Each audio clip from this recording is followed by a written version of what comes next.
High School Slumber Party is brought to you by the Cage Club Podcast Network. For all things Cage Club related, head on over to cageclub.me. That's cageclub.me. School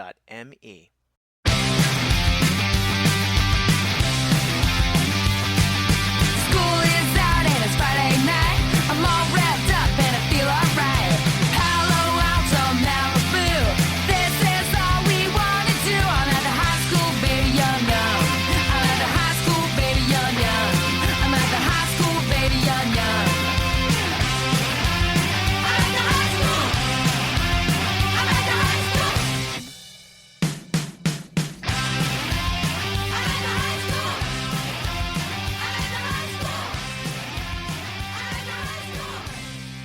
school. Welcome, former child stars, mattress salesmen, pinball wizards, and politicians.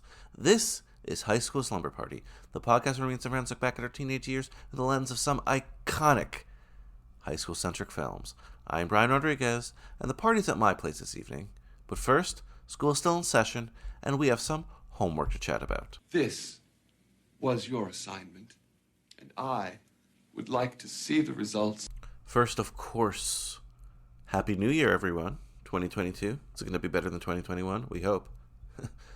But of course, also, hit that subscribe button wherever you're listening. Google Podcasts, Apple Podcasts, Spotify, and Stitcher. Start your new year right by subscribing to this podcast and giving us a 5-star review or positive rating where applicable. That all helps the High School Slumber Party brand grow. Another way you can help is by telling a friend about High School Slumber Party. What a great way, if you missed a Christmas gift perhaps, to gift someone the gift of High School Slumber Party by recommending it to said friend. Also, check out all our old episodes at our archive at cageclub.me, that's cageclub.me, the home of so many other great pop culture podcasts. And I hope you did your homework and checked out the last episode we did, Just Friends, on our class reunion lap. Kyle Reinfried was there, Danny Kim was there. We got a special little appearance by our other high school classmate, Chris Carroll. It was a blast talking that movie. And a lot of the same gang is here today to talk with us, because we are talking a new movie, P.T. Anderson's... Whoa. New year, new you? Doesn't seem like it. The bell doesn't dismiss you. I dismiss you. Jesus, sit down for just one more second. We are talking today P.T. Anderson's Licorice Pizza. It was in limited release, and that's when we recorded this episode. It is now in wide release. COVID is running crazy through the country right now, so I get if you don't want to see a new movie. But if you happen to see it, listen to this episode.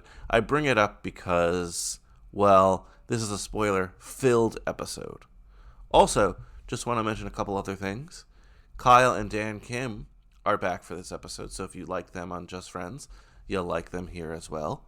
Dan Kim, want to give him a shout out. Him and his wife Stella had a baby. He brought it up, I think, on this episode, but definitely on the Just Friends episode. So wishing them all the love as they raise a young child, hopefully a future High School Slumber Party guest one day. Who knows? But yeah, just want to, congratulate Dan and Stella on the birth of their first child. And I also want to let you know that this is a co-produced episode with my other podcast, P.S. I Love Hoffman. Kyle Reinfried and myself host a Philip Seymour Hoffman podcast. We kind of thought we were done because all the movies are done, but Cooper Hoffman, he's the star of this film, Philip Seymour Hoffman's son. So this episode will also air on that feed as well. It might sound a little different, it might not, I'm not sure yet, but this, of course, is Slumber Party. This is a teen movie. That's why we're talking about it, and we are so excited to talk about it. So let's do it. Pack your favorite jammies. Tell your mother sipping at Brian's, because we're about to get our party on. Let's leave you with one of the greats, David Bowie's Life on Mars. Class dismissed. It's a god-awful small affair to the girl with the mousy hair, but her mummy is yelling no, and her daddy has told her to go, but her friend is nowhere to be seen. Now she walks through her sunken dream to the seats with the clearest view, and she's hooked to the silver screen. But the film is a sad thing for she's lived it 10 times or more. She could spit in the eyes of fools if they ask her to focus on sailors fighting in the dance hall. Oh man, look at those cavemen go. It's the freakiest show. Take a look at the low man beating up the wrong guy. Oh man, wonder if you'll ever know. Hey Hoff fans, welcome to P.S. I Love Hoffman, our love letter to the remarkable career of the late great Philip Seymour Hoffman. I'm Brian Rodriguez. And I'm Kyle Reinfried. We're always home, we're always uncool, we're always ready to talk all things Philip and Cooper Hoffman and beyond, and high school things, because this is a crossover episode between P.S. I Love Hoffman and High School Slumber Party. I'm excited for this one. So, Kyle, you and I have been talking Hoffman films for a while, Philip Seymour Hoffman films. Of course, you know, that tragically ended, at least the run there, right? I don't think we thought we would get another Hoffman film, ever. No, the only way, like, if we ever got to fully see Schuler. Okay, there's a couple ways, yes. If we fully saw Schuler, there's a random short film that was nominated for Academy Award that he was in that we've never been able to track down. I forgot the name. Mm-hmm. And that HBO show where the pilot was briefly released. Yeah, but yeah, exactly. The point being, due to his unfortunate passing in 2014, and we started the podcast in 2018? No, 17. What is time? Anyway, What is time? Exactly. What is time? Didn't think we'd actually be able to have a new episode like this, talking like a new film, but we're now hanging with Mr. Cooper Hoffman. Oh boy. Yeah, so Licorice Pizza today, P.T. Anderson movie, and the reason it's a crossover is because I host a show, High School Slumber Party. We talk high school films, teen films. This is a teen film, a Hoffman film, ironically not a foodie film, Kyle. Lots of food scenes. Lots of food scenes, not a foodie film, but I'm so excited to talk this one. It's not like Cooper Hoffman just appeared in a, I don't know, like a Spy Kids movie or something, you know what I mean? We'd cover it, but like loosely. Like he isn't a movie collaborating with his father's most frequent collaborator. Like that's Correct. Awesome. Yes. And we have one of our favorite collaborators with us today, Danny Kim. Welcome. Hello. Welcome Thanks to for having me. both P.S. I Love Hoffman and High School Slumber Party. On High School Slumber Party, though, we introduce ourselves in a certain way. Kyle, you don't have to do it because you're technically a co-host, because it's technically a P.S. I Love Hoffman. But Dan, can you introduce yourself in the High School Slumber Party way? Do you remember? Because you were on last week's High School Slumber Party episode for Just Friends. Of course I remember. My name's Danny Kim. I graduated from Northern Valley Regional High School, class of 2005. Our school mascot was the Golden Knights. Go Golden Knights! Yeah. We all went to high school together. You've been on a lot of High School Slumber Party episodes, but what Hoffman episodes have you been on, Dan?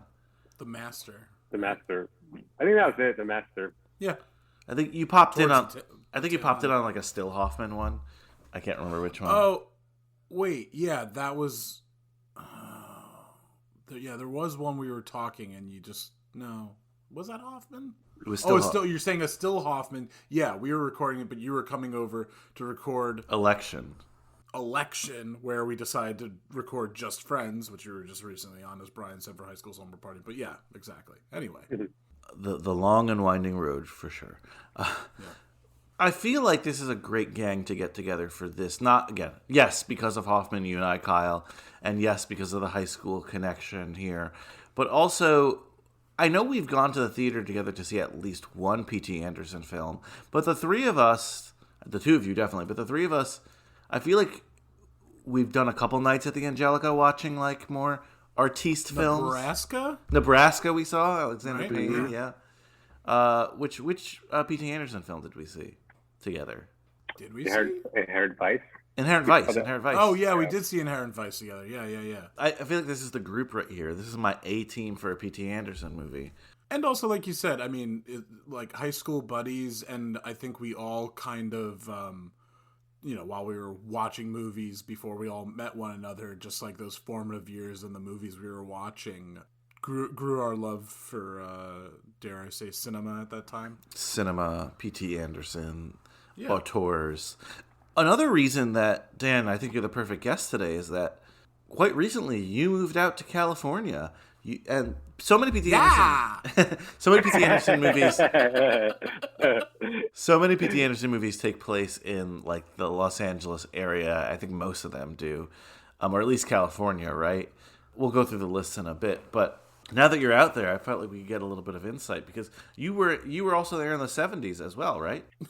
What's that? In the 70s? What? You lived in the Valley in the 70s. I did. I lived in Toluca Lake like I am right now. No, I'm kidding. But no, Kyle, you and I had a little preview episode on P.S. I Love Hoffman, but let's go a little bit back for the High School Slumber Party audience. You and I saw this at the Alamo Drafthouse in Brooklyn the first weekend it came out.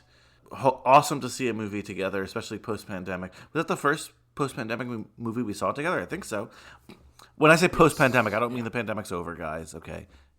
You know what I mean? Yeah, but just in the time that we can go back to theaters in the world we live in. But yes, that was the first movie we've seen together in a while. When we're recording this, it's still in limited release, but we'll be releasing this when it's on wide release.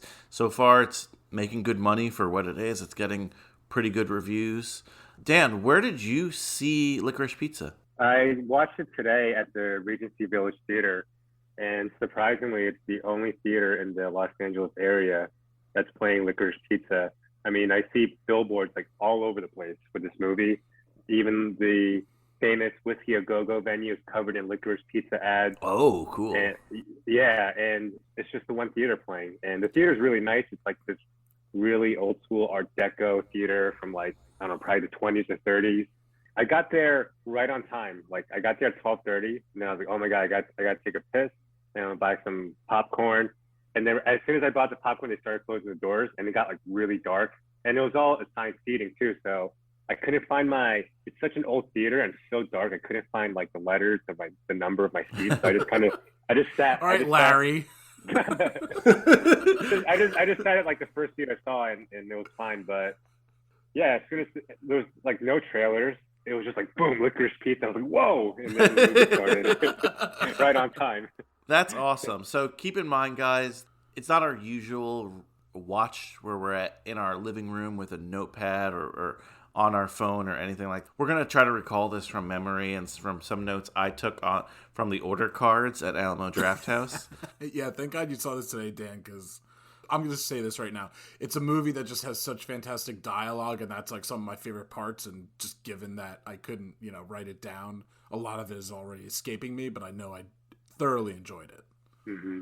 Is that in Westwood, the theater you saw? That you went to? Yeah, it was my first time there in that area too. There's like the big UCLA hospital there, so there was a bunch of people walking on scrubs around the theater, and I was like, oh, like a lot of hospital workers. And then there was a theater like right across the street from the Regency too. So I don't know if that theater had any significance or history along with the one I watched at. So I don't know. It looked like a pretty cool neighborhood, really old school LA Art Deco type neighborhood. It is crazy that it's only playing in one theater in LA, given that it's an LA movie. And I mean, I think PTA lives in Brooklyn, but I'm sure he has. Yeah, but he's such an LA filmmaker. Like yeah, exactly. So I'm just shocked that there's three places. What, two in Manhattan, one in Brooklyn, and then one in LA is so sprawling. So in Westwood. So that's just kind of, soon enough it'll be wide and going to like 3,000 plus theaters, but kind of crazy. So P.T. Anderson went to NYU. I believe he has a home in both New York and LA. So bi-coastal. He's bi-coastal. Cool. Cool. Awesome. I want to take it a little bit back here for High School Summer Party listeners a little bit more. What is your history with Paul Thomas Anderson? Like, what are some of your favorite Paul Thomas Anderson films? Definitely The Master was my first movie that I watched by him. That was like, wow, I really need to do a dig with That was Paul the first Thomas Anderson movie movies. of his that you saw? No, it wasn't the first movie that I saw. It was like, Oh, okay. it was the one where I was like, I saw There Will Be Blood, and when I watched There Will Be Blood, it was more about, it was like watching a Daniel Day-Lewis show, and then I watched My boy. yeah, and then after watching the match, I'm like, wow, like I could really see the director working here, and that's how I kind of went down the rabbit hole for P.T. Anderson movies. So Kyle, I know you went to school and you studied film. Is that where you really discovered Paul Thomas Anderson, or was it in a different place? What's your history? I rented Boogie Nights from Blockbuster in high school. Yeah, but okay. So to be fair, the first Paul Thomas Anderson movie I saw was Boogie Nights. Did not know who directed it. Wasn't into Paul Thomas Anderson at the time. You know what I mean? First PTA movie I saw his was Punch Drunk Love. Oh, wow. I saw that when it came out. I didn't see it in theaters, but I saw it when it came out. And I'm like, oh, Adam Sandler. And I didn't like it. I was totally lost on it. That was a very Jiminy Flick moment. And I didn't like it. And I didn't like it one bit. Oh, Adam Sandler, they didn't like you. He's not as funny as I thought he would be. Yeah, it's wearing a blue suit. It doesn't flatter him. But not knowing it was the same director, I saw it was just like a mesmerizing DVD cover of that cartoon for Boogie Nights, and I saw that in Blockbuster. Just, Yeah, as the Boogie Nights poster and DVD cover is similar to Licorice Pizza poster we've been getting. And Dan, you mentioned the billboards, the subway ads in New York, like in that real cartoon style. So sorry, continue. Yeah, no. So then that's what made me rent that, and that was even though it's a prosthetic, I think that was the first dick I ever saw on film. So I'm glad you added the on film thing. And so and of course I didn't not nearly appreciate it the way I would come to in college. And it's not like it was that many years later. Like I mean, I guess I must have, I don't know how strict they were at Blockbuster if you were under 17 I must have been 17. I must have driven there myself and rented it. So I must have been of age to rent an R movie. But then cut to, I specifically remember in an editing class I had sophomore year of college showing the Alfred Molina sequence from Boogie Nights as my favorite edit of a scene ever. So by then I was like, point being, only like 2 years later, I was all in on it. And that was, it's always between that or Goodfellas, just as like my go-to favorite films.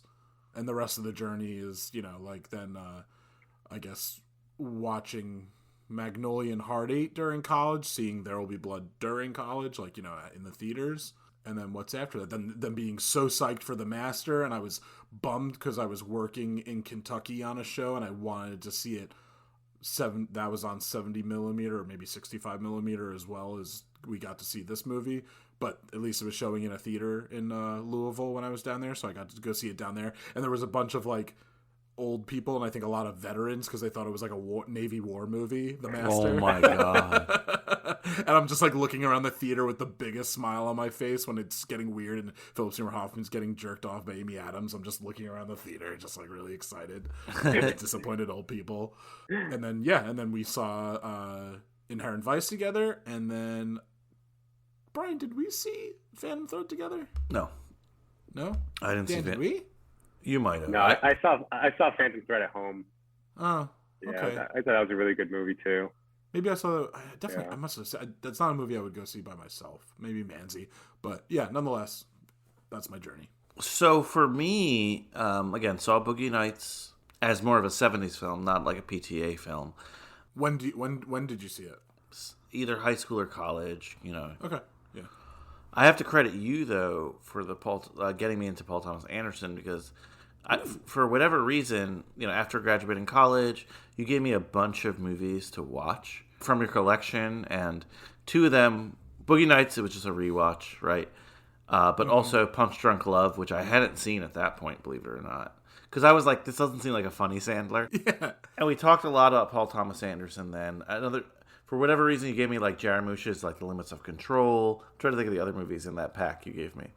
Probably Broken Flowers too. I think Broken Flowers. Yeah, like it was just like 6 or 7 films. Like this is what I'm watching. You know, I went to Ramapo, and studied film. I have a digital filmmaking degree. No, but we would talk about that. I remember how psyched you were for The Master. Again, 2014, the three of us saw Inherent Vice, but also just studying P.T. Anderson more for us doing P.S. I Love Hoffman, and that show we were able to see Hard 8. Philip Seymour Hoffman has a brief scene in that. It's great, but it's a brief scene of that. But Boogie Nights drives us to tears when we talk about Hoffman and Boogie Nights, Oh, Scotty J. Fucking idiot. Oh, fucking idiot. Magnolia, Punch Drunk Love, he's in his first 4 films. He's not in There Will Be Blood, but then he's the lead in The Master, or one of the leads, Is he the master? Is Amy Adams the master? I know, that was always always a debate. So, oh, dear God. Oh. 5 Hoffman PTA collaborations. It's a lot. So was able to do all that research there and just really get into this guy. And like, he's one of the true auteurs of our time, right? I've found his work fascinating. Anytime he has a movie, it's big news in my life. This one, though, Licorice Pizza, he's a cinematographer as well. I don't know if you guys were aware of that. Or he was on Phantom Thread as well. So this Phantom Thread in this, pretty big deal in that case, right? Because like he's always had these great cinematographers. From Boogie Nights, with the tracking shot in the party and everything like that, always really revered. And then just always use of colors. I know that's not necessarily, that's also costume design and everything like that, set design. You're on the right track, Kyle, in a sense where Hard 8, and we talked about this on Hoffman, he was upset the way they cut it. He didn't have AKA control. Sydney. He didn't have control of everything, right? When we get to Magnolia, that thing, which people love Magnolia, and I like Magnolia too, don't get me wrong, but that's like a true auteur's film, right? Yeah, it's his opus at that point, and he's on record saying that movie's too long. Exactly, and that's why I bring it up. He even says today that movie's too long, that, he feels like he was self-indulgent with that. Now he's a little bit more mature, and he's in control of everything, and I feel like when we saw Licorice Pizza, whether you like it, whether you don't like it, it's 100% the movie that he wanted us to see. Yeah, so he is totally in control, but it's also one of his loosest movies, if that makes sense. No, but it totally makes sense, because I think that, like, if you want to go loose tight, as weird as that is, right? In previous films, there was a certain way I think he felt like the film needed to be. This has effortlessness is a bad word, because it's not effortless, but like an aimlessness sounds negative, but I don't mean it in that way. But there's like a aimlessness to the film that he's just like shooting what he wants to shoot and telling the story he wants to tell, and he doesn't care about structure necessarily. Yes, there's a structure. I'm not saying it's like a avant-garde film at all, you know what I mean? But there's like a comfort in the filmmaker, if that makes sense. Like, I just felt like watching this, I'm like, this is the story he wanted to tell. I feel like he's happy with this movie, regardless of what people say about it. It's interesting you mention that, because I think it's one of those movies where if you watch Licorice Pizza and if you didn't know it was P.T. Anderson, would you have known it was him that directed it? Huh. Wait, say the beginning part of that again. Would you have known that this was a P.T. Anderson movie if you didn't know watching Licorice Pizza? If I just went into that movie, would I guessed that it was a P.T. Anderson movie? Right. Yes, I think that there's enough there that is a signifier of him as a director. I mean, I think there's a little bit from a lot of movies, a little bit from a lot of his movies in this movie. I mean, yeah, okay, so period piece, I mean, he's only done, 3 non-period pieces? Again, Hard 8, Magnolia, and Punch Drunk Love. So, I mean, he hasn't done also, a non-period piece since Punch Drunk Love. He's done so many movies in the Valley, and then just even though this is only the second time that he's the cinematographer It just has a look of his, and then just like his sense of humor. So I think that there's enough there that I would have guessed that if I didn't hear any, obviously news that he's making a new movie and someone just threw me into a theater. But yeah, there is, Brian, I understand. Yeah, it's like, maybe we don't have the perfect vocabulary for it or whatever, but like the effortlessness to it, or there's just I really didn't know that. It's not like the trailer really told us much about what this movie is about. I thought it was gonna be about like a kid actor and his buddies kind of making like a film together. Like that's kind of like what I thought, and like this, he was gonna meet this girl and there was gonna be like a love story. So then that's not really what the movie's about. I mean, the movie is just so many different sequences and this journey and this like kind of like over this summertime for these friends. Mostly teens. Again, that's the aspect that I got so excited about, because as someone who does like these high school films or teen films, I was like, P.T. Anderson is doing a coming of age story. Yes. That's funny though. When I watched this movie, I'm like, wait a minute, it's a movie about essentially teenagers, but it wasn't really a coming of age movie, because like they were in like really adult situations and adult settings. So I was like, basically, like you could have taken the whole same story and just replaced it with adult actors, and it could have worked as well. And yeah, I thought it was just kids in like extremely adult situations and adult dialogue and in adult environments, and maybe that's just part of the setting of like maybe being a teenager in the 70s, where things were just a lot more open, I guess, for the youth, and not as compartmentalized for kids these days. Yeah, I think that's part of being a teenager in the 70s. Like you're just an adult. That plus him being like a child actor and being in a major city like LA, right? Like we're not talking about like some kid in Nebraska or whatever. You're so right. It's such a different take on it. This isn't P.T. Anderson directing Ferris Bueller or anything like that, but it is young people growing up and exploring things, but in such a P.T. Anderson way that made me so excited. And again, right. We weren't watching like an episode of like Freaks and Geeks, and it's just like, oh, being a teenager sucks, and like no, no, it wasn't even P.T. Anderson doing like Stand By Me. No. Which obviously puts kids into some harrowing scenarios. But, no, Dan, like you're saying, it's just like kind of like kids like in this adult world and adult dialogue, and it's especially how they treated each other too, and how they talked to each other was very adult-like. Yes. So Cooper Hoffman is Gary Valentine. I'm going to see if you guys agree with me. Reminded me a lot of, jumping to another Anderson, he reminded me Louis a lot. I'm sorry? Louis Anderson. Louis Anderson. He reminded me of the character. So Gary Valentine reminds me of Max Fisher from Rushmore, which, hey, another Anderson, another high school movie. There's that, like, because Max Fisher in that movie just has, like, this exuberant confidence, and just the way he is talking with adults, and the way that Gary is walking into, I wrote it down, Tail O'Clock restaurant, and he's just like, yes, two Cokes, please. He's like, that's funny. You made that connection with Max Fisher. I was actually thinking of Rupert Pupkin in the beginning when he was. Oh, I said that too. I said that to Brian. Yeah. Maybe I don't remember if I said that in our little tease recording or if I just said that on the car ride back. But yeah, definitely Rupert too. Just how like pompous and confident, and just how persistent he is with trying to hit on Alana.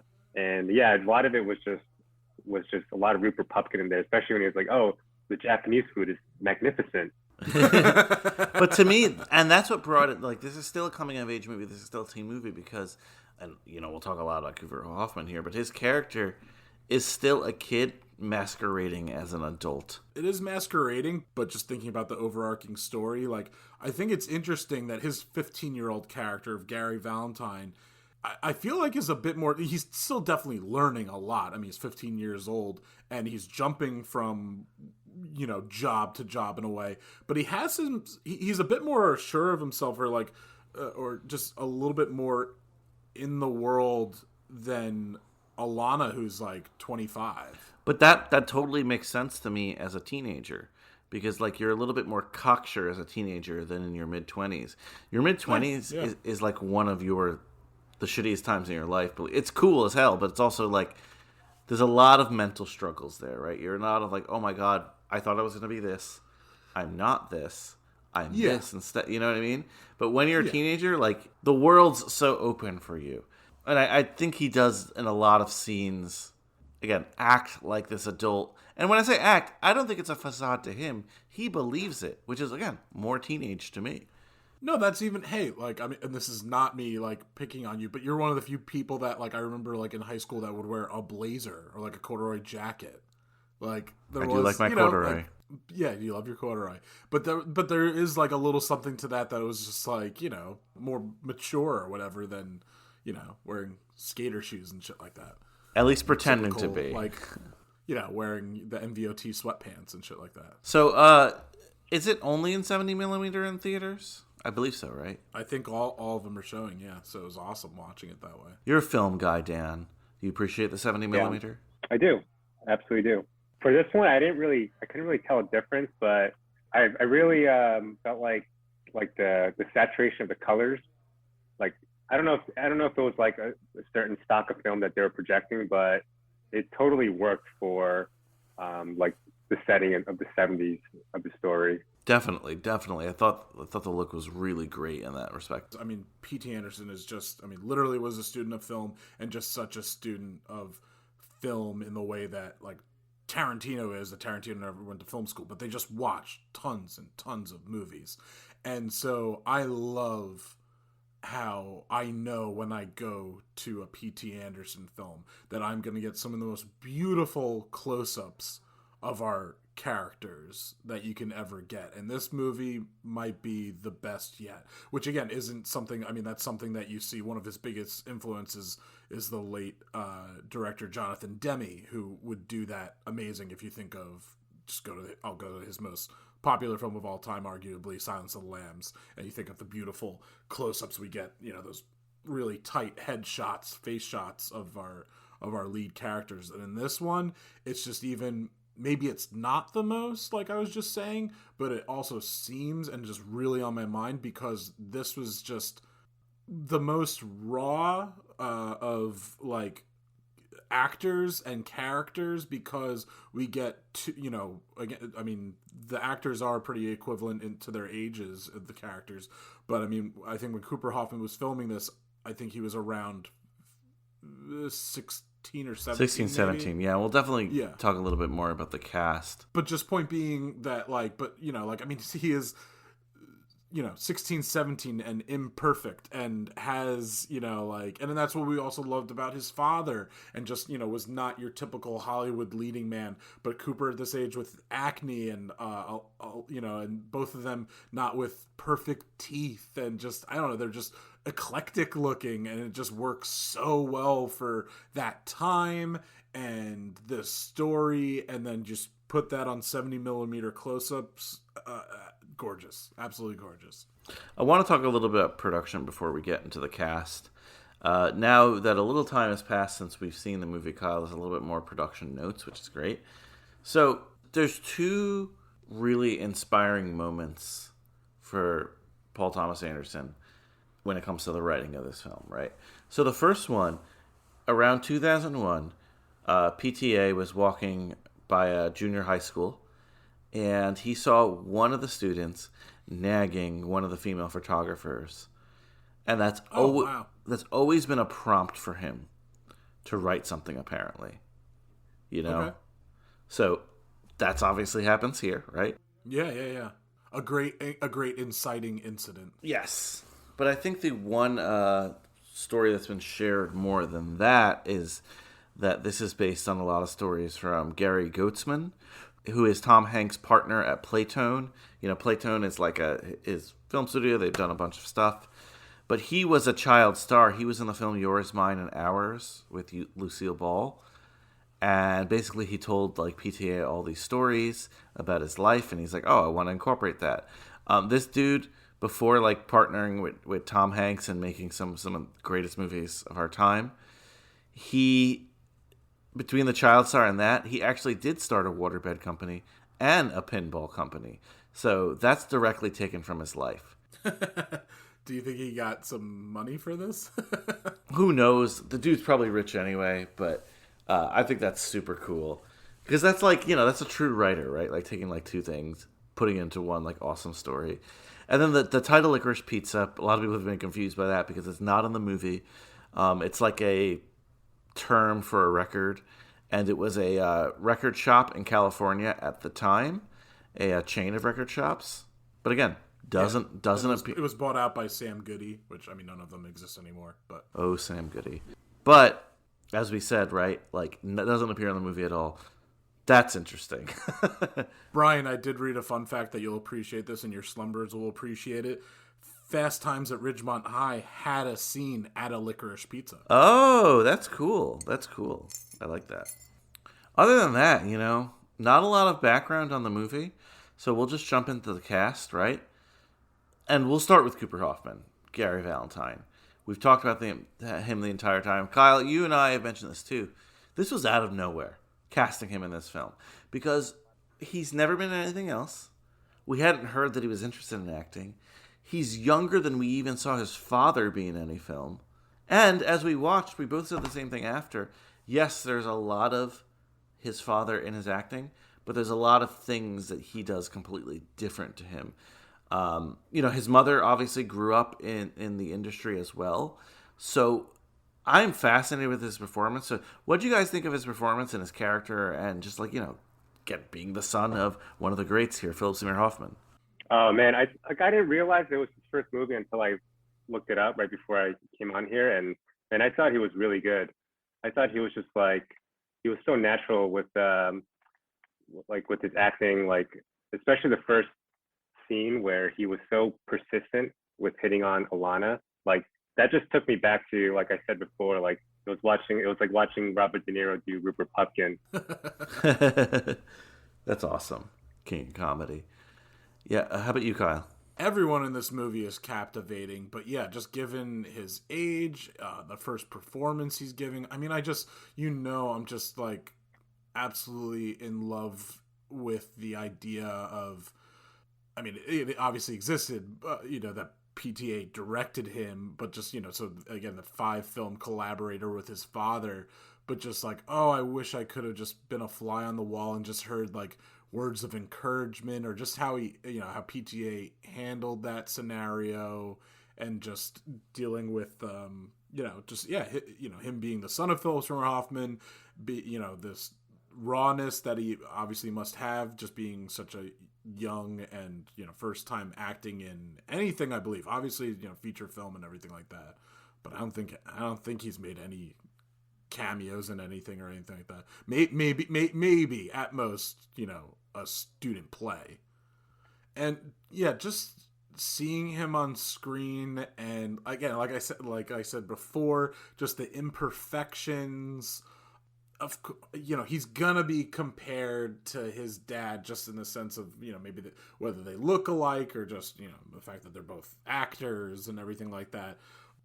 But he also he made it his own, and I could see things, and just, I mean, since it's like we almost have a degree in Philip Seymour Hoffman by doing the podcast. Just I know things that his dad probably would have done differently. I mean, his dad wasn't acting at that age, but there was enough of a difference, and Philip Seymour Hoffman tended to play such sad characters, and for the most part, this is also like a happy character, and just like such a positive character, which we didn't get that often from Philip Seymour Hoffman. So it was just a real treat. And yeah, I remember that day that I think it was a group chat between you, me, Joey Lewandowski, and Michael Manzi, the podfathers of the network that were part of Cage Club Podcast Network, and just being like, holy shit, Cooper Hoffman is in the next P.T. Anderson movie, and it's about filmmaking, and it's high school age people. We were just like, this is the best thing ever. Yeah, I mean, so excited for it, and he delivered. I'm really excited to see if he does anything again, what he decides to do. Is it going to be PTA stuff? Is it going to be striking his own somewhere? But awesome. I couldn't have asked for a better performance. He'll be in the MCU. His foil here, Alana Haim, of the band Haim, of course, plays a little bit, she's a little bit older, plays that 20-something-year-old character. We don't get her exact age here. Yeah, what did you think of Alana Haim's performance in this movie? A lot of people are digging it, so that's why I ask. I love the choice of her. She just like looks like a normal Jewish girl, totally relatable. It's pretty much like someone someone that was in your class. She doesn't look like the typical LA Hollywood actress that I don't think P.T. Anderson would have casted, but just like she totally just looks the part, 70s girl, Jewish in LA. That was awesome watching her. Yeah, she definitely has a look for that, era, which, I mean, hey, costume department and everything, but having seen pictures of her since, yes, her first time acting as well, and what a magnificent performance in that sense, but obviously was already a very talented musician, entertainer.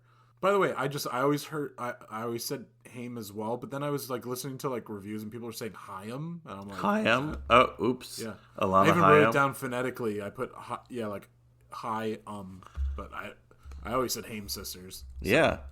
I don't know. But yeah, no, she's got a great look again, just like It is Chaim. Ooh, Alana Chaim. I looked it up.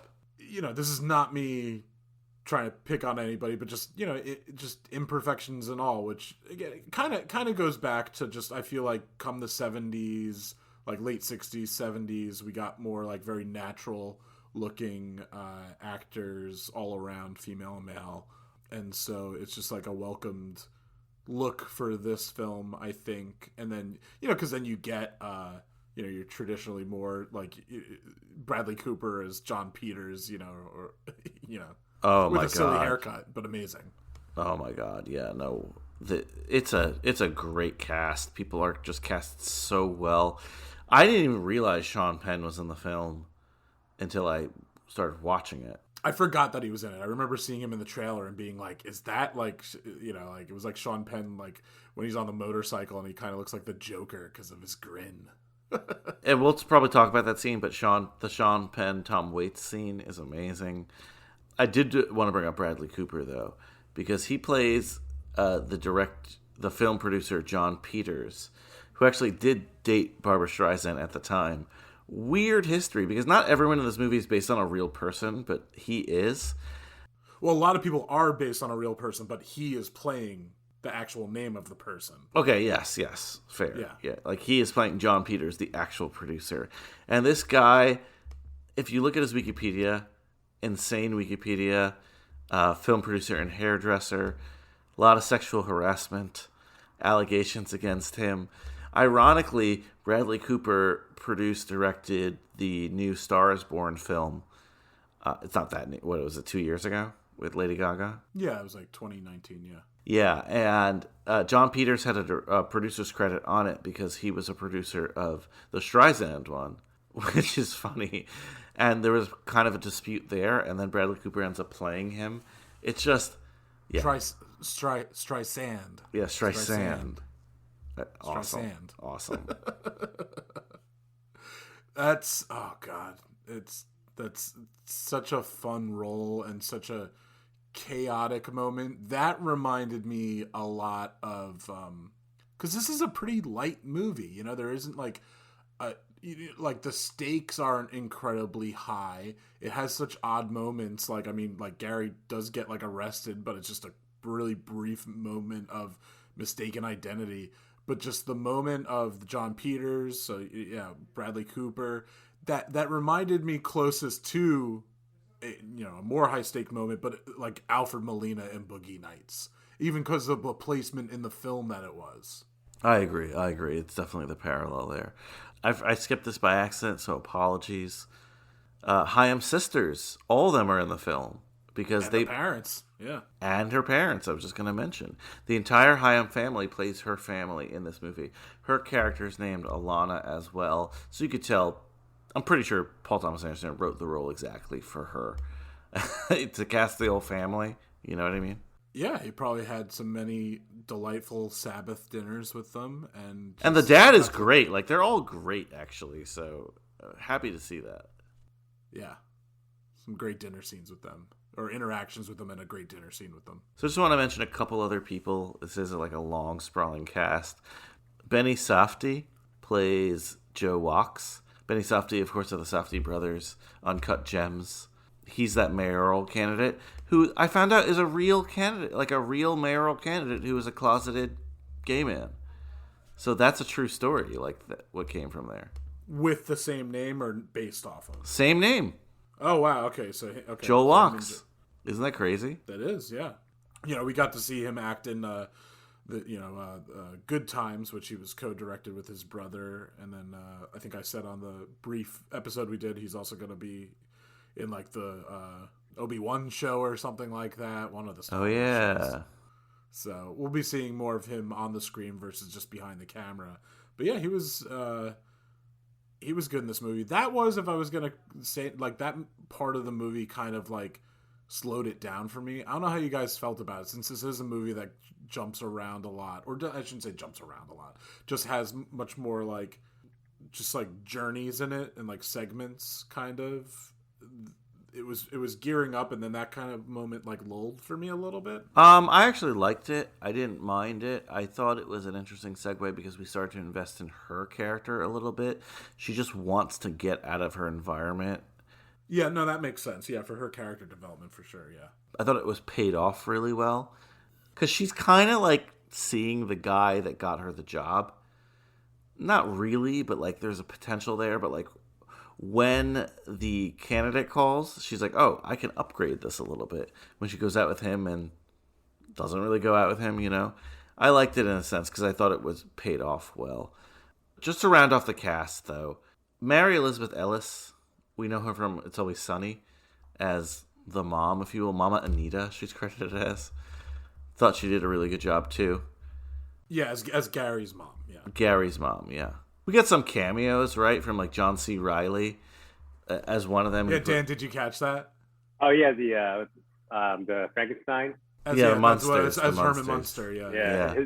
His voice was like really distinct. Like people started laughing when that. Yeah, this is Herman Munster. I forget what he said. But there was George DiCaprio, Leonardo DiCaprio's father. Yes, he was Mr. Jack. Was he the guy in the waterbed store? Or yes, he is exactly. Okay. He is. I read that. Like I saw like an article showing that, and that, oh man, that gave me one of the biggest laughs when he's just like, yeah, man, and there's just like that sexy woman that's trying to help sell the mattresses too, and those like, I don't know, this movie gets really also like it might be his funniest film. Definitely the film that I think goes for the most laughs. I think it's the funniest because it doesn't have, like, Boogie Nights is hilarious, but it has such dark moments that, like, you know what I mean? Like, yeah, I mean, I feel bad for Scotty J, but like the fucking idiot part, like maybe the first time you see it, like, and then the more you think about it, you're like, oh my god. But just like, it also does invoke a little bit of like silliness just because of the repetition and stuff like that. But even, I was gonna say, the cinematography in this film, I think, even like has a sense of humor. Like he really is, since he's the writer, the director, and now the cinematographer, like he's using the visuals also as great punchlines. For sure. And DiCaprio, P.T. Anderson was interested in having him in the film. I'm not sure for what role. Sorry, Leo DiCaprio. As John Peters. Oh, it's John Peters. There's a whole weird scenario of then of just like also Guillermo del Toro's new movie Nightmare Alley, and maybe that was going to be DiCaprio, Bradley Cooper, and it just like, I don't know, it all came down to scheduling conflicts with these guys, and Bradley Cooper got to be in both of these nice projects. Yeah. Christine Ebersole plays Lucille Doolittle, who's based on Lucille Ball, and that's supposedly like a pretty true story. Yours, Mine, and Ours, the dude who worked for Tom Hanks was in the film. They went on the Ed Sullivan show, and apparently he said something off color, and Lucille Ball would like want to kick his ass, which is hilarious to me. So this movie's getting really, really great reviews, except for a couple things. And Kyle, you and I slightly touched on it in our non-spoiler episode. Yeah, and Dan, this is the only reason we're having you on. This is not the only reason we're having you on. Why? No, a lot of people are very upset with John Michael Higgins' character. He plays Jerry Frick. He's an LA businessman who owns Japanese restaurants, and in the movie, frankly, he does a racist Asian accent. A lot of people are upset by this. We don't know P.T. Anderson personally, but like Kyle, why don't you say what you said in our non-spoiler episode for like what you believe P.T. Anderson was trying to say here, and then we could open up to the floor. I mean, I think he was just trying to, there's just so much showing of like what's going on at the time, and also, I mean, definitely reflecting on today's world and like, PC culture and what's cool and what's not cool, obviously these days. But I mean, at that time, I mean, even before the 70s, I mean, you had Mickey Rooney in like Breakfast at Tiffany's and told. No, but that's like very much racist. Yeah, it's very much racist and whole like makeup and everything like that. But just with this time and just like, I mean, Japanese culture and cuisine coming into like the world at that point. I mean, it's also touched on a little bit. America, not really the world. Yes, in America and on like the West Coast and stuff like that. I mean, it's also touched on a little bit in one of my favorite films, Zodiac. Trying sushi and everything like that. And it's also in that moment, I think, to show a very kind of the world that Gary and his mom are living in their PR firm and just the clients that they have to deal with. And obviously it's not painting him in a good light whatsoever. Then I will play a little devil's advocate right now and just like by reading, certain reviews and stuff like that. A lot of people are bringing up, but what does it add to the story?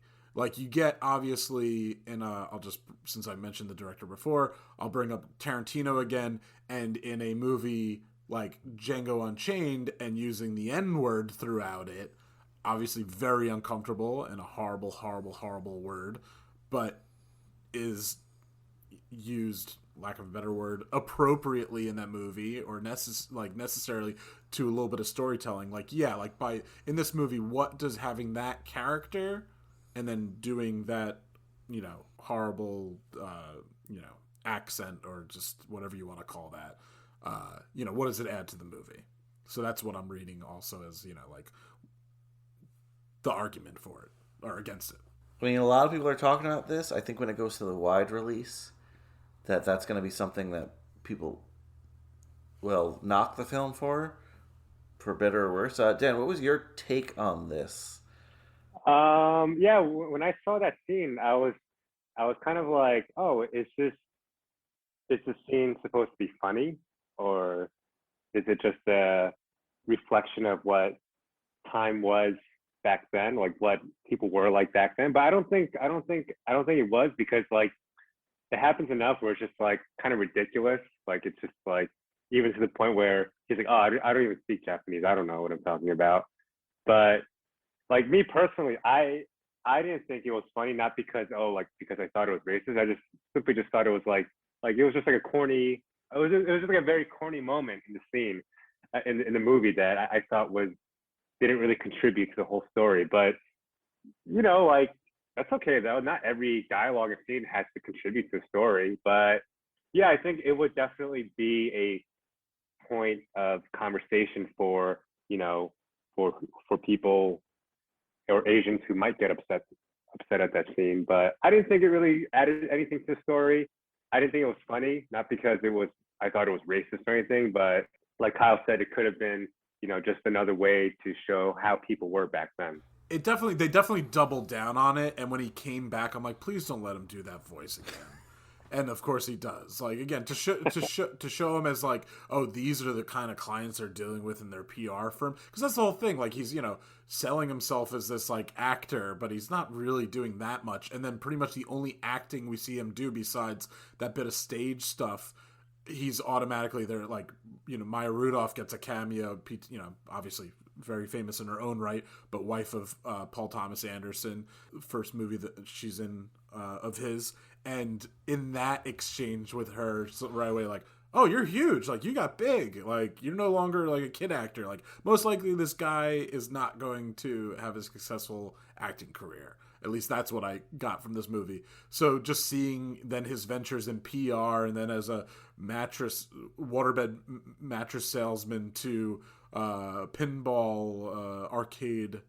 But just, yeah, getting back to that character and doing that voice, what does it add to the movie? And that's reading people's problems with it. Just like, I don't think I really, not a betting man, but if I was going to bet, I don't think Paul Thomas Anderson just put it in for laughs. But how is the audience going to respond?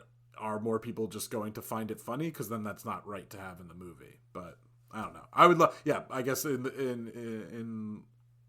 the end, I would love to hear why that character exists and why that voice exists and why multiple scenes and all that. Yeah, and I think to give it some historical context too, like I think during the 70s, obviously it was after World War II with Japan and it was after the Korean War. And I think during those years, you had more of an influx of Asian immigrants to America Sure.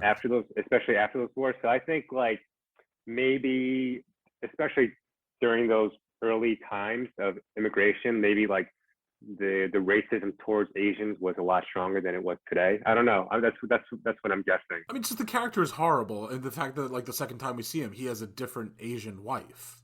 Mm-hmm. Like, Yeah, and I think like that's ultimately what B.J. Anderson was trying to do. He's trying to show like these guys who like fetishize like what he sees in as exotic culture, and he's trying to he's profiting off of it. But I can't pretend that I wasn't in the theater, Kyle, and I didn't like look at you like, oh my god, is this happening? Yeah, no, there was an audible ooh in the theater. Like, yeah, it was pretty. Like at first, like it was an awkward. Really? Yeah. Oh, yeah. Wait, where'd you guys? That's funny. Where'd you guys see it? Brooklyn. And people were like, "Ooh," like that during that scene. Yeah, there was a chuckle at the first. There was an awkward chuckle, like oh. But then when he continued, there was like a oh. Yeah, like a oh no, like because people just laughed here. and people just laughed, and that was it. Yeah, I don't think there were any malicious intents from Paul Thomas Anderson, but was it handled delicately? Not so, but I think in the end it exists to show a little bit of what was okay at that time, what was happening at that time, because I mean this is a movie that's not right on top of you, but like, the fact that they have water beds in this movie, that they have pinball machines and oil shortage, Nixon on the TV. It's like, remember, this is the 70s. Yeah. Yeah. And if we're going to talk about things being PC, like the 70s was, I mean, the movie, it was a very un-PC movie because, if you think about it, like Alana and women in general in this movie, they're all like treated like shit. And the age difference between our two leads. Yeah. So just to put a capper on the John Michael Higgins thing, I think that the fact that we devoted so much time to talking about it, the fact that so many people are devoting a lot of time to this, means it's a misstep to me. Like it distracted from the movie. You got to mark it down a little bit because of that. But what you're saying is correct, though.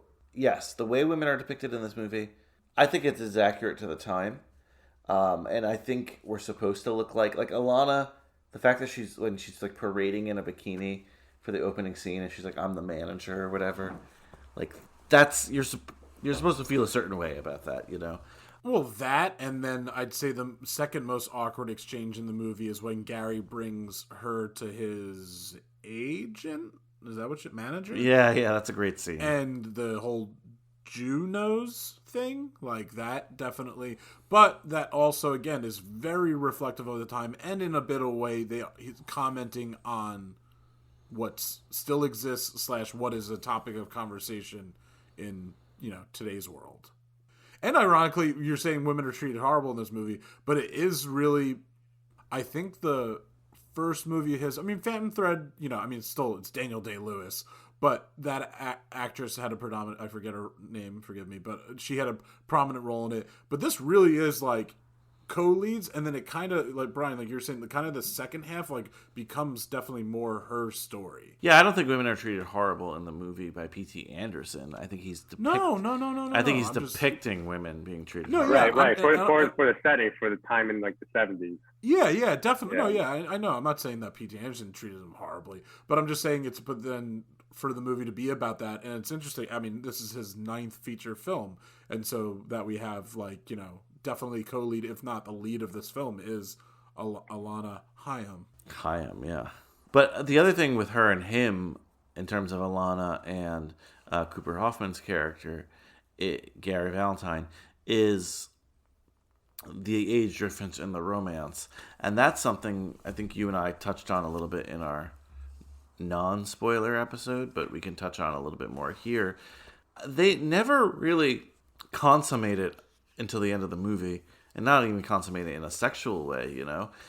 There's this tension throughout, and P.T. Anderson uses our modern lens in this, because I would say for the entire history of this, if a young man hooked up with an older woman, guys were like, oh, right. You know what I mean? It wasn't like considered as taboo.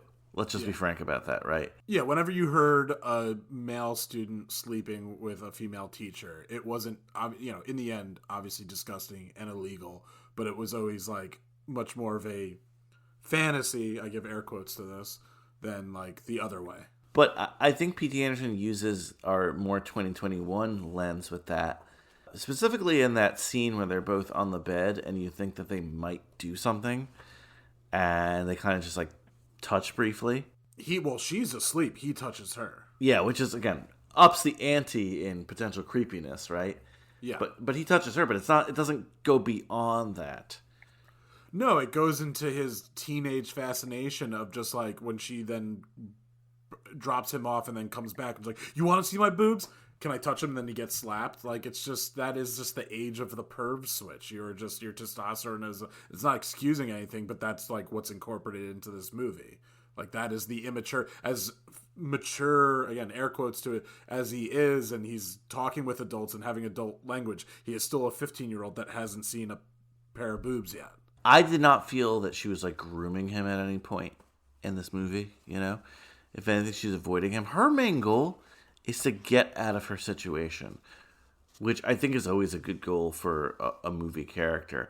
And yeah, she dates his castmate who's a little older at one point. That's a hilarious scene when he goes to the dinner table. And he's like, yeah. I wrote down the character's name at one point.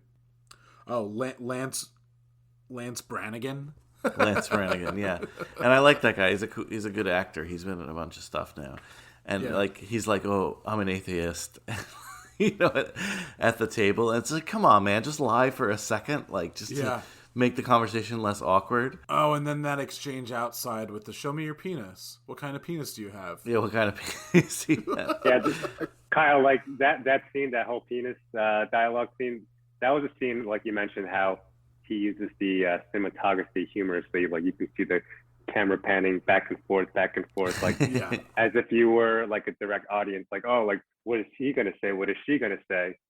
And I thought that was pretty humorous camera work in that.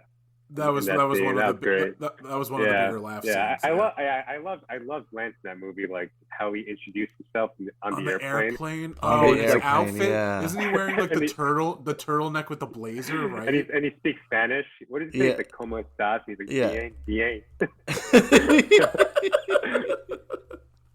Oh, so good. I thought he was awesome in that movie. Oh my god. Yeah, Lance Brannigan, played by Skylar Gazondo. Sorry, Skylar, if I'm saying that wrong. Does a really great job here. Yeah, he was funny. He was in the sequels, like the sequel series to Wet Hot American Summer. Yeah, and he has a great rapport with Paul Rudd in that, because he's like the hotshot camper or whatever. Yeah, no, he was so good in that dinner scene. He was in a movie we covered here in High School Slumber Party, Booksmart. He was a funny character in that as well. So, what were some of the other just really moments, scenes you remember from this film that you want that we should talk about today?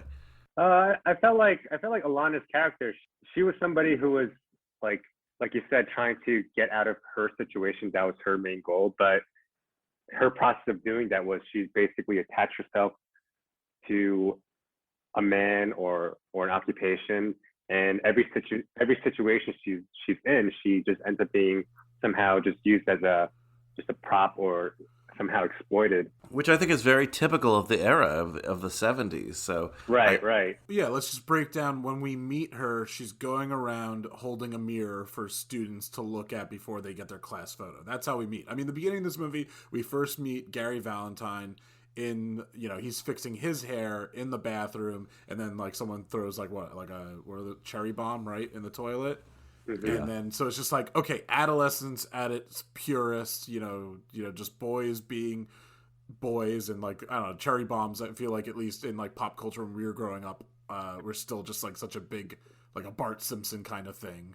So like, you know how persistent Gary is when he first meets Alana, like just like never giving up, just like wanting to take her out, want to be your boyfriend, like. Would that be possible today without it being called out as harassment? No, but at the time in the 70s, that was encouraged. It encouraged young boys. I mean, growing up, I felt like people were encouraging young men to do that. Like just never give up. You got to make her date you. And then you just even had sayings like "boys will be boys" as well. So it was like, that would be, if someone did it, and probably like a younger male doing something like that, would be like, "Oh, boys will be boys." Yeah, all right, you're right. Just make sure they never do it again. But so as far as Dan, like you were saying, attaching yourself. So I mean, she's got this job assisting for like a photography agency, and that guy even like slaps her on the ass. And then via Gary, she is first his chaperone to New York, and then is helping him with the mattresses, and she really sexes herself up on the phone to sell some mattresses and makes it very awkward in the office. And then she's in the store, Brian, as you said, with the bikini. And then she's not really part of the pinball venture, right? Because that's when she goes into politics. Yes, but we're missing a moment before that I really want to talk about. So before politics and mid-mattress is the what you brought. The audition, not just with the agent, but once she auditions for that part as Rainbow in whatever that dumb movie was supposed to be, and that's where she meets Sean Penn's character Jack Holden. It's like, you remind me of Grace. Yeah, exactly. The Sean Penn scene, or like the set of scenes with him and Tom Waits just at that restaurant, and then eventually on the golf course. It's so uncomfortable to watch. So It's so good, Yeah. but Tom Waits and his gravelly voice, so good. How Sean Penn and Tom Waits, they were like reminiscing. I don't know. It sounded like they were talking about like the Korean War. And she goes, "What are you guys talking about? Like, are we going to Korea?" Like, they just talk right over her.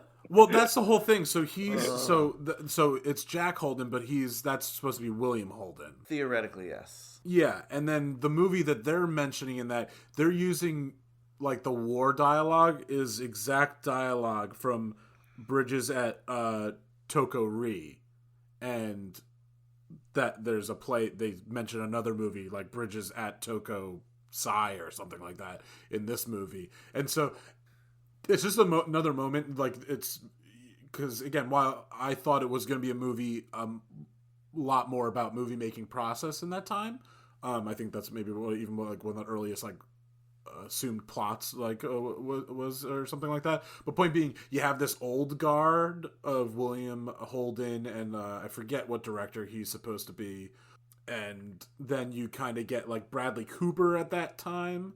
And then you see, like, even then, like, obviously Cooper Hoffman, and just like that stage of the process of like where the roles are going, and like what like how Hollywood is changing, and how the old guard at that time. I mean, this is very, to bring him up for the third time, PTA's like love letter to this time, and just reminded me a lot of Once Upon a Time in Hollywood. Yeah, and that being Tarantino's love letter. Obviously different style, but yeah, absolutely. I'm definitely different style, different story altogether. Just LA at that really specific slice, and not unfamiliar to both of them, just with LA and specifically PTA with the Valley. Yeah, that whole scene, and just talk about the age difference. I mean, nothing happens between her and Sean Penn, but at least not shown on camera or whatever. But yeah, just like that drastic age difference. But it did every time. Just bringing up Grace Kelly, like, you remind me of Grace. Yeah. I love, though, when they're on the golf course and she falls off the motorcycle, just like that thud. Yeah. Oh, and then what a beautiful tracking shot between. Then we get to see Cooper Hoffman running, kind of reminiscent of Joaquin Phoenix in The Fields and The Master, and just him. The running shots in this. By the way, the trailer for this movie is awesome because the way that they have them running. I mean, there's different times. There's him running in that moment. She's running earlier to the police station when he gets arrested, and they run to one another at the end of the movie. What was that scene when Gary gets arrested and Alana's like she's got her hand on the windshield? I'm trying to remember like what movie is that from. I've definitely seen that shot before where like the girl is following the guy being arrested and she's got her hand on the windshield as the police car drives away. That was definitely like we've seen that somewhere before, and I just couldn't figure out where it was. What movie that was from. It reminds me, Dan. I know what you're saying, like hands on the window. The only thing it's reminding me of right now is in Almost Famous when she's running after the bus and she's like, "Your mom left a message," and then she runs into the pole. But there is something that hands on the window. Yeah, that's also the scene where she goes like, "Fuck off, teenagers." Yeah. Oh, that's the whole thing. There's so many great like little lines of this movie. I wish I could have seen it for a second time before recording this. I definitely will see it another time in theaters. But there's so many great little like line nuggets, you know. There was that scene where I think it was after Lance got kicked out of their family dinner, and Alana is sitting outside in front of their home with their sister smoking a cigarette or smoking a joint, and her sister's just like, "You have to stop fighting with everyone." She's like, well, "Fuck off, I don't." She walks away. she goes, "Fuck off, Danielle." Yeah. Yeah. Yeah, I know. I need that soundbite. A couple other things I had in my notes. Kyle, and I wrote this to you while we were watching the movie together. You're like, "Oh my god." Yeah. We were like, "Is this a Mattress Man origin story?" It's not, but... Or maybe it is. I don't know. I don't think so. But, of course, Philip Seymour Hoffman, our main man, played the Mattress Man in Punch Drunk Love. And then his son is in a P.T. Anderson movie selling mattresses. And I was like, oh, my God. Could you imagine that's the reveal at the end? That would be amazing. That would have been amazing. Very not like PTA, but amazing. I got a little confused. The connection between, like, how did he walked into Mr. Jack's store and he sees the waterbed. And he lays on the waterbed, and there's like that very pretty woman talking to him, and then it just cuts to him just selling mattresses. Like, did I miss something in between? No. There's a few moments like that in this movie. I think that's where like PTA like heard these real stories and was like, I gotta have the kids sell mattresses, you know. But it makes sense, you know, in a sense where he's just such a young entrepreneur. He's always listening for like what the next great idea is. And through his acting, he's got a little bit of money, so he's got like enough seed money to invest in like one or two things. I actually liked his entrepreneurial spirit when it came to these, first the mattress selling and then the pinballs, right? Like, that shit grows. It goes from... what were they calling it first? Soggy Bottoms, right? Soggy Bottoms, yeah. Which was going to be the title of the movie. Gotta love them for the title of the movie. Like, they never are in a licorice pizza. It's not while they're, you know, this is maybe his his second biggest soundtrack next to Boogie Nights. It's not as musically driven in that sense. So yeah, it's kind of interesting the title that he went with or the title that he had before. The next scene that I really wanted to bring up was the John Peters scene. Just this whole element of delivering the mattress, putting the hose in the bedroom. Yeah, so we didn't mention really the character, his Gary's younger brother yet, who's amazing. Oh, yeah. He's amazing. Dan, doesn't that just remind you of like, I don't know, some points he reminded me of like Gary Moreland, like this younger brother. I don't know. There's someone we went to high school with, right? Yeah, someone we went to high school with. Just like he just had this very like sitting back, like kind of like. I love the little brother. He looked like a creature from like Fraggle Rock, and just like he's like the most 70s looking kid ever. Yeah, just a perfect 70s looking kid, and that's where, like, just given the shots that were in the trailer and stuff like that, I thought it was going to be like this group of friends like making short films together, which just made me think of us in high school and making films and stuff like that, and just kind of going around, because that's what a lot of this movie is. It just feels like a lot of meandering, just like kind of like people like walking around, and all of a sudden like a scenario happens. Mm-hmm. It was the whole movie. The whole movie was like very episodic. It was just like one venture after another. It wasn't like yes, perfect, like a vignette. It wasn't like this linear story. It was just like these little situations after another.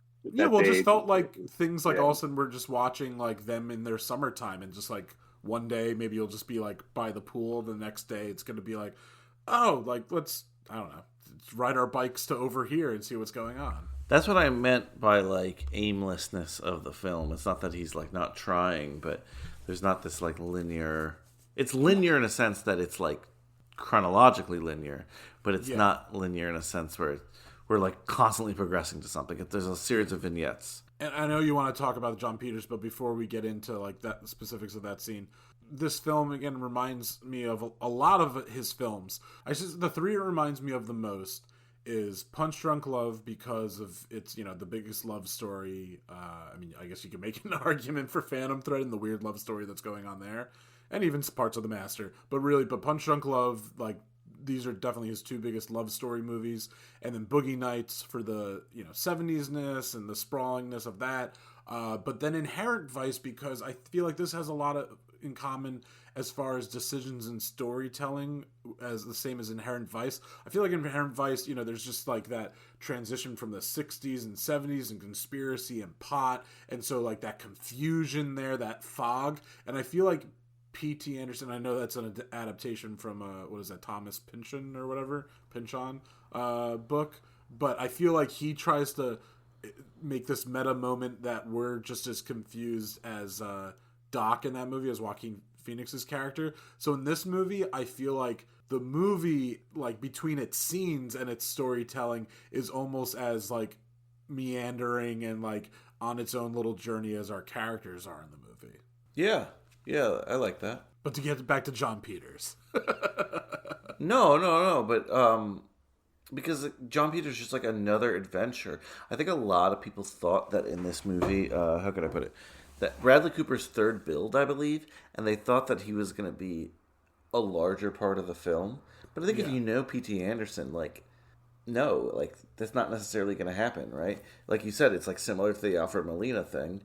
And it's just wild. The fucking truck stuff is wild. Oh, that's great. I mean, I love that. I love the credits of this movie, the closing credits and like all the images of the characters. And that's the one of his that's in the trailer of him using like the windshield cleaners from the gas station and like crashing into the cars or whatever. He's just so, I mean, the fact that like John Peters is supposed to be like, kind of a womanizer and stuff like that and gonna die from sex and too much sex or hey, do you like peanut butter sandwiches? Exactly. Perfect. I don't need to go into it anymore. That's exactly what it is. Just so good. And just the fact of Gary getting so ramped up and like saying like, yeah, he said he was gonna kill my brother, and just like everything that happens with that, and Alana reversing that. I mean, just that whole very situational, like, they're just about to leave and he's walking up the hill, gotta bring him to the gas station. They leave the gas station and then they go up there and then they run out of gas. And that was, again, for a movie in comparison to a lot of other PTA movies where there's crazy sex scenes, crazy drug use, crazy murders or fights, like not a lot of physical things happen in this movie, but the tension is still there that we experience in a lot of his other films. And this is one of the more, definitely these vignette scenes, like her on the motorcycle, like, oh shit, what's going to happen? But then she just like falls right off the back and like, oh shit, he's going to find out, like he's going to go in the house and the house is going to be flooded. Nope. Like he just gets the can and then they bring him back down. And It's just like it's really riding the line of just like we're almost running on empty as well, like in that nervousness that when you see the E light come on. Oh yeah, for sure. You know. I don't know. I love that. I love the tension, and I love how it's resolved too. It's not like a Meet the Parents. I don't know why I'm thinking about that, but you know what I mean. Those movies, those Ben Stiller movies that keep upping the ante, where you're like, oh my god, what's gonna happen? It wasn't that. Yeah, we were talking about that on Just Friends. True.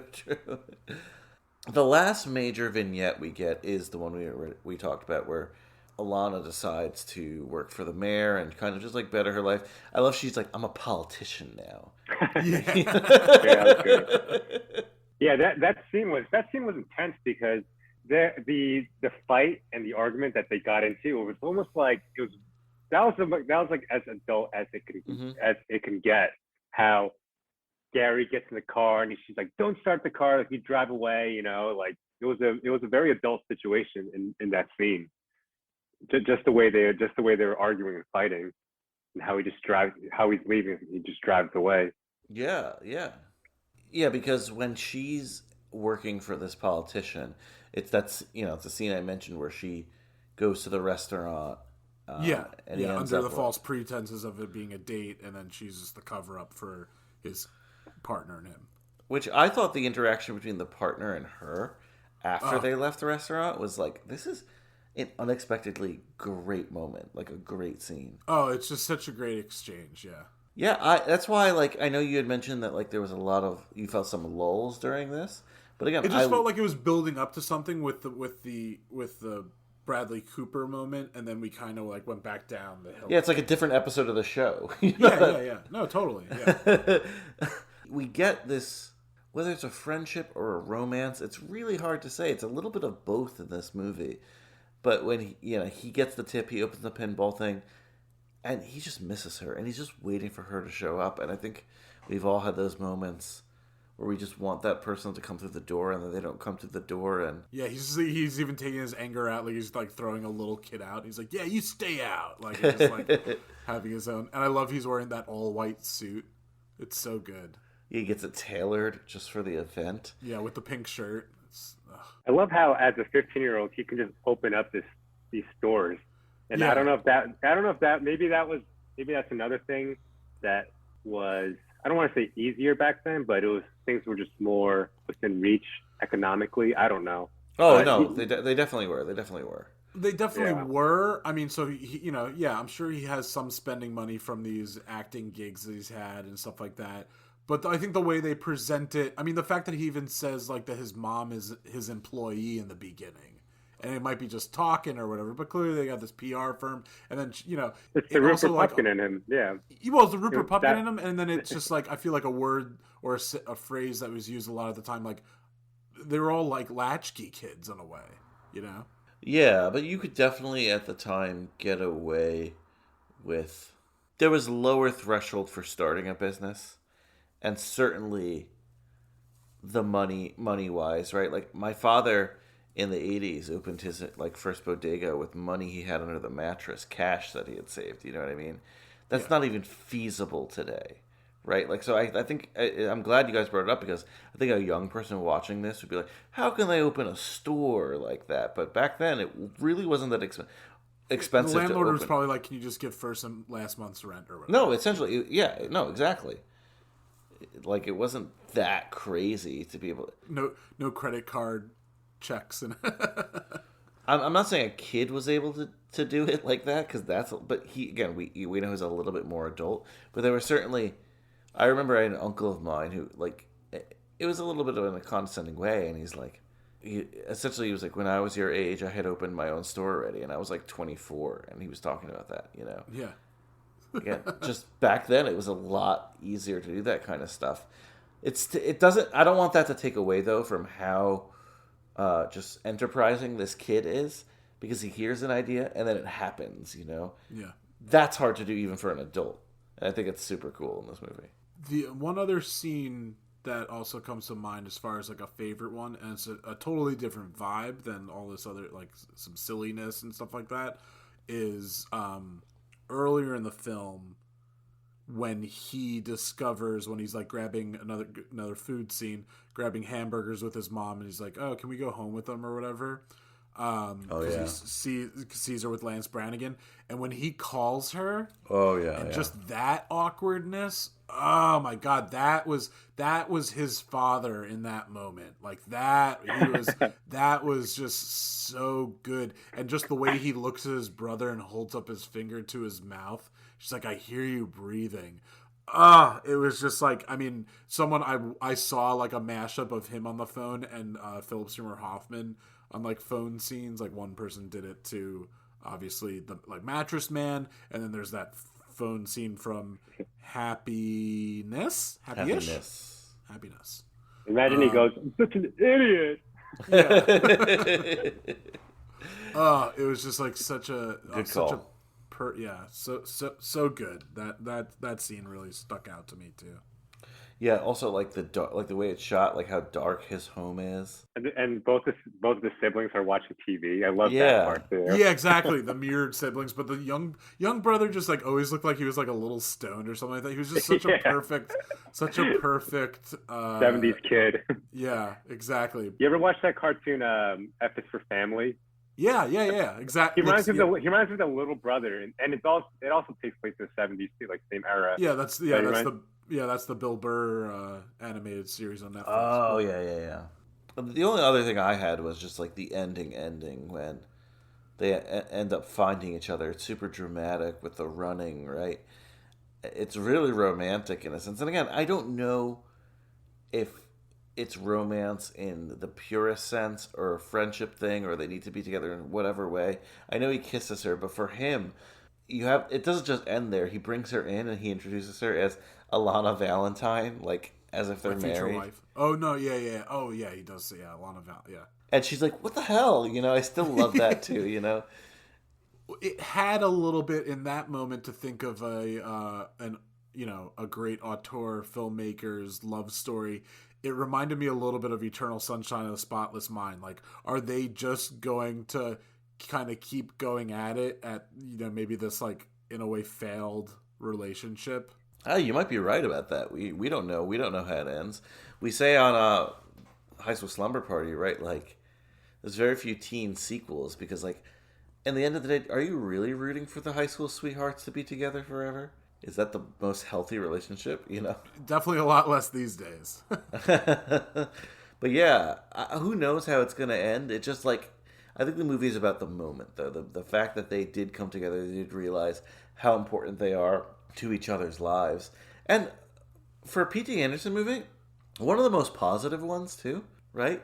Yeah, I mean, okay, let's just... I don't remember the exact ending to Hard 8, but Boogie Nights, I mean, you've got Dirk, hey, he's still in porn, and he's just like, It's a positive ending, but it gets really, really, really, really dark for an hour before that. Yeah, everyone has those really low moments. Magnolia is pretty ambiguous. Yeah. Punch Drunk Love, that's positive. Why it's like the closest to this positive.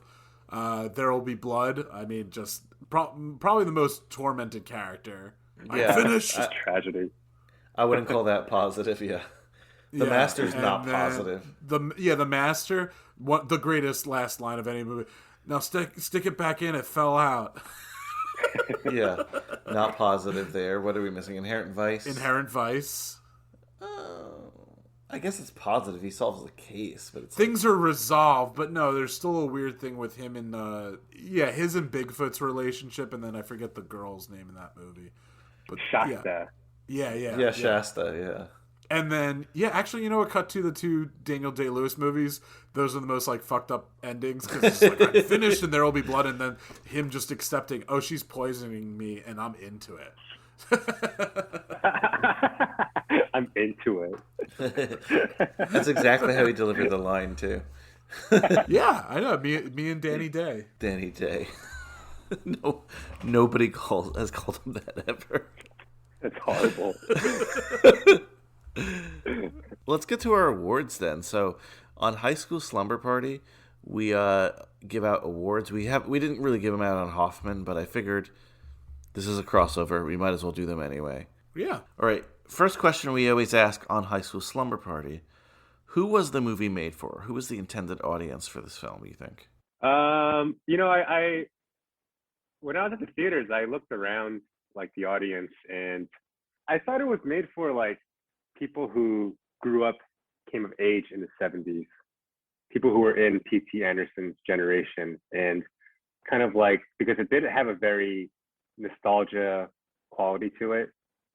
And I think people in their 40s and 50s at this point.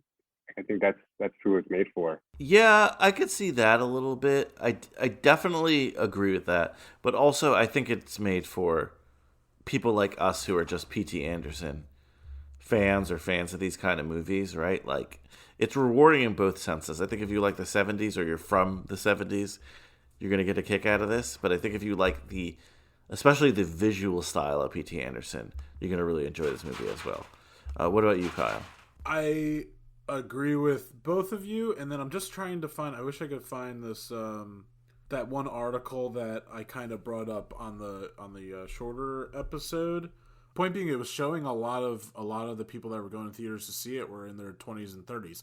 Now, is that a product of the world we're living in right now, like pandemic, post-pandemic world, that people around that age are the most comfortable age to go see it in theaters and the four screens that it's on? I don't know, but I think that there's a next generation probably, because I think all of his movies are on Netflix right now, which we're just seeing more and more clear that Netflix is an amazing tool for, the next generation to discover. And like we were saying, the fact that Just Friends is on Netflix, and I don't think that's a coincidence with Ryan Reynolds in the biggest Netflix movie of all time just coming out, Red Notice or whatever.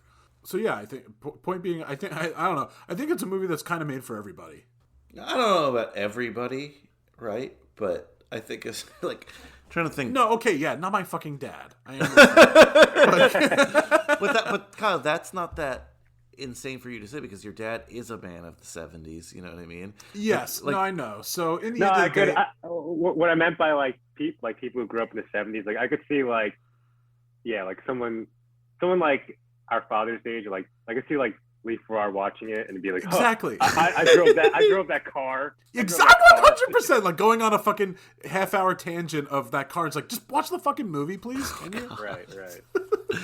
So the next question we ask is most likely to succeed. And this is for which character won the movie. So, Dan, you go first. What character do you think comes out on top at the end of this film? I say Gary Valentine, because it seems like for his age, he's very driven. He's got the entrepreneurial spirit, and he's mature for his age, and he believes that he's an adult. Basically, everything that he's pursued, he's accomplished, starting from like Alana and ends with Alana and everything else in between. Yeah, well, I agree with you, Dan. And to piggyback off of that, I mean, having a career in acting, while it might be ending, we don't see it officially over, but he's finding other ventures. But at the same time that he's acting, he's doing this PR thing with his mom. Like at 15 years old, he is way more active and just trying things. So is he ever going to be like the most successful? I don't know, but he's definitely like a go-getter. And then I was thinking like Alana at first, but she is 25 dating a 15-year-old. So I'll just use that little bit of it to say that makes Gary, not because of, a 15-year-old dating a 25-year-old, but he's not doing... I think by the end of the movie, he's not 15 anymore, but he's still at most 16 or 17, right? I think the movie takes place over like a few months. I don't think it's like anything crazy. I'm with you, Kyle. You can't say it's Alana, though, because at the end of the day, she's settling. Yes, settling for love, and that's great, but she wanted to marry a rich politician, right? So, I don't know. But it's definitely Gary Valentine here. All right, next award is the Wooderson Award. This award is named after the Wooderson character in the film Dazed and Confused. Famously, Matthew McConaughey got a small role in the film, did such a good job that director Richard Linklater added him to more scenes because he just wanted to see more of what this guy could do. Flash forward, Matthew McConaughey wins an Academy Award, not for that film, but later. Like that pretty much discovered him, that made him. We have this award here, and it's for a character who you would have liked to seen more of in the film. If you were the director, you're the writer, the producer, is there anyone here that you would want to have more scenes? The younger brother. Yeah, I was gonna say the younger brother or Mr. Jack, George DiCaprio.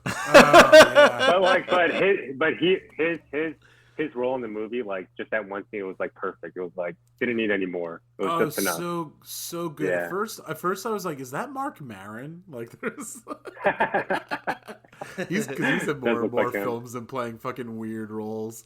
Like, and then I just saw like an article yesterday saying it's George DiCaprio, and just like how like PTA was trying to think of people to use, and I forget who was suggested at one point, but yeah, that just worked out perfectly.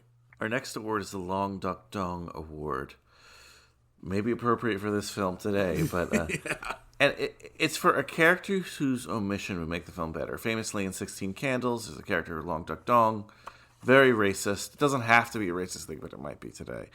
Just like if you could pluck out an element or a character in the film to make it better, who would you take out of the movie? Say his name for us one more time. John Michael Higgins, who I love as an actor. I love John Michael Higgins. Yeah, he makes me laugh in pretty much every other role that he's in. All Christopher Guest movies. Brian, I know you and I love the movie The Breakup, and him as Jennifer Aniston's brother is Yes. amazing. Come with the kick drum. Come. He reminds me a lot of our high school band teacher, Dan.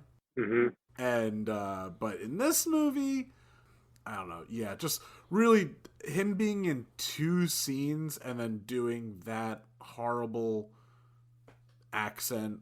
And again, it's not making his character look good, but just thinking like, was he adding to the movie? And I just really can't think of it if it is to show horrible clients that he has to deal with as a PR person and then asking a favor from him later in the movie. I don't know. You could have another disrespectful kind of person in it. Or you could have just had that character be horrible and not do a horrible accent. I don't know.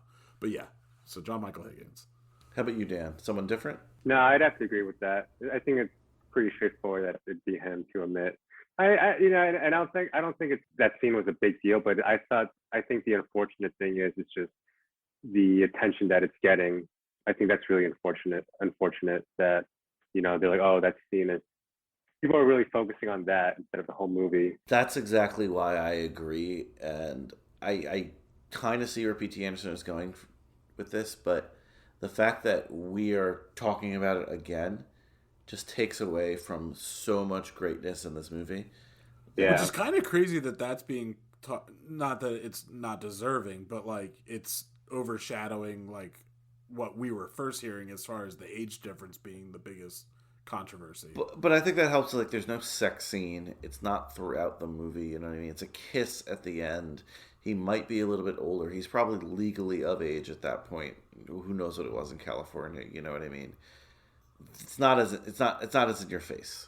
Yeah, no, you're right. All right, Cameron Fry Award, and this is an award named after Cameron Fry's character, played by Alan Ruck in Ferris Bueller's Day Off. He was 30 years old when the movie came out, much older than a high schooler, and this award is for if any of the characters did not look their age, right? And we don't see like huge. We do see a high school class, but we don't get a lot of those characters. So did like Cooper Hoffman look his age here? Was there anyone who did not look like a teenager or whatever? It's funny. Like I almost would say like Cooper Hoffman doesn't look that. Okay, so maybe he was like, I think he was 16 when they started filming, so only like a year older than his character is. But I mean, they even address in the movie like, oh wow, like since the last time they saw Gary, like, oh, you got so big and everything like that. But it's like he almost isn't, but he is in real life. So like, and still much more than so many other movies. Obviously, you've covered throughout the history of your for podcast. sure, yeah. So no, this movie is like perfectly casted age wise. And I think not just age, but looks wise, like PTA casts people who look like real people, and I appreciate that. Yeah, that's a hard one because I think the casting end was pretty spot on. Nobody looked older than. I actually thought Alana was. I thought she looked younger than 25. If And anything, yet she was but, older than that in real life. Yeah. So, I mean, Cooper Hoffman, he acts very mature, but he could definitely pass as 15 For in sure. the movie. Yeah. I 100% agree with that. Now it's time to grade the movie, which is something we do here in High School Slumber Party. The old report card grade, A+ to F. So handing you the red pen, the manila card. Before we grade things, we look at our cheat sheet. It's very early, so this is going to change, especially when it goes to wide release, right? 101 critics right now in Rotten Tomatoes, 91%. Also 91% for the audience, but only around 50 reviews, so again, it's going to change. The Film Nerds on Letterboxd, as we record, 4.2 out of 5, which is a very high score for Letterboxd. I imagine that'll change as well. Well, they probably associated really well with Gary, fucking nerd. Even though I shared all that with you, throw that away. A+ to F scale. What will you grade Licorice Pizza? I'll give it a hard A. Ooh, hard A, hard 8. Yeah. Nice. Hard A, only because it was an awesome movie, but not an A+ because it's not my favorite P.T. Anderson movie. But other than that, it was an excellent movie experience. How about you, Kyle? Same exact reasoning. Only thing I'm going to add to it by saying, it's a solid A. Still, my two favorite P.T. Anderson movies are Boogie Nights and Master, and nothing will ever beat my A+ of Encino Man. So, I gave it an A as well. I was thinking about the A+.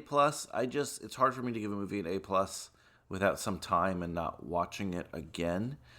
Maybe I'll revisit it when it's streaming and it'll be that A+. But definitely an A. Loved this movie. Loved that, one of the greatest directors of our era does a teen film. And 2 hours, 13 minutes. We didn't mention this, believe it or not. Pretty short length for a P.T. Anderson film. It's not short by any means, and Punch Drunk Love is way shorter than this. But it's like not 3 hours, which I was comforted by, Yeah, that's always nice. Yeah. Sleeping bag question. So on High School Slumber Party, we asked this question. If we were all at a slumber party and we brought our custom-made sleeping bags for the film Licorice Pizza, what do our sleeping bags look like? Kyle, you go first. What does your Licorice Pizza sleeping bag look like? There is only one obvious choice here, and that's a water sleeping bag. Yeah, the water bed, water sleeping bag. That's a good one. I don't like. Does that exist? I always when I was a little kid, I wanted a fucking water bed. I didn't ask for many things in my life. Number one, I didn't ask for many things that I didn't get in my life. Number two, I asked for a water bed. I never got a fucking bed. And now that I'm single again, I'm gonna get a fucking water bed. Oh, like if I had a 2-bedroom place, guest bedroom, fucking water bed. I hear they're real bad for your back. I'm sure they're real bad for your back. But also, I remember watching, I think it's in, a Goofy movie, and I think the